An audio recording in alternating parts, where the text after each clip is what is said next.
नमस्कार, एक बार फिर से आप सभी का स्वागत है। दोस्तों, आज हम लोग बात करेंगे भारत में यूरोपीय कंपनियों का आगमन कैसे होता है। हम लोग जानते हैं कि भारत प्राचीन काल से ही यूरोप के साथ व्यापार करता था। प्राचीन समय में भारत यूनानियों के साथ व्यापार करता था, लेकिन मध्य में स्थितियां बदल जाती हैं। यूरोप के व्यापार पे इतालवी व्यवसायियों का एकाधिकार हो जाता है। इतालवी यानी कि इटली के व्यवसायियों का। दोस्तों, इस समय भारत 3 मार्गों के साथ यूरोप से व्यापार करता था। जो प्रथम मार्ग था वो फारस की खाड़ी होते हुए इराक, तुर्की होकर यूरोप जाता था। दूसरा मार्ग लाल सागर से होते हुए जाता था। व्यापारी लाल सागर से होते हुए मिस्र पहुंचते थे और मिस्र से स्थल मार्ग सिकंदरिया तक जाते थे। सिकंदरिया के बाद वह भूमध्य सागर में प्रवेश करते थे और यूरोप पहुंचते थे। जो तीसरा मार्ग था दोस्तों, वो काफी दुर्लभ मार्ग था। यह मार्ग पश्चिमोत्तर सीमा प्रांत होते हुए जाता था और मध्य एशिया को पार करते हुए यूरोप पहुंचता था।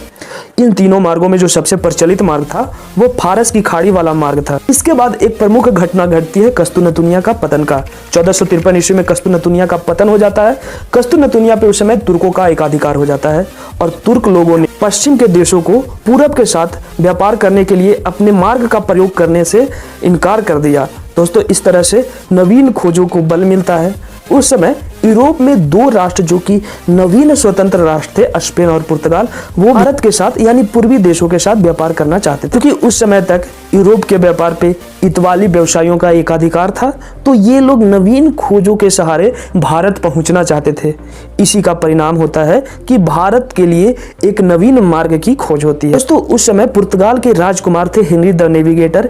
इन्होंने नवीन खोजों के लिए अपने नाविकों को काफी प्रोत्साहित किया और जिसका परिणाम था कि भारत के लिए कई यात्राएं की गई। 1485 ईस्वी में पुर्तगाल के ही एक नाविक बार्थोलोमेओ डियाज ने the Cape of Good Hope, जिसे हिंदी में उत्तम आशा अंतरीप कहा जाता है, इसकी खोज की और इसके खोज के साथ ही भारत के लिए नवीन समुद्री मार्ग की खोज की मार्ग प्रशस्त हो जाती है। दोस्तों, इसके बाद 1492 ईस्वी में स्पेन के एक नाविक कोलंबस, जो कि भारत की खोज के लिए यात्रा पे निकलते हैं, लेकिन वो भारत पहुंचने के बजाय अमेरिका पहुंच जाते हैं।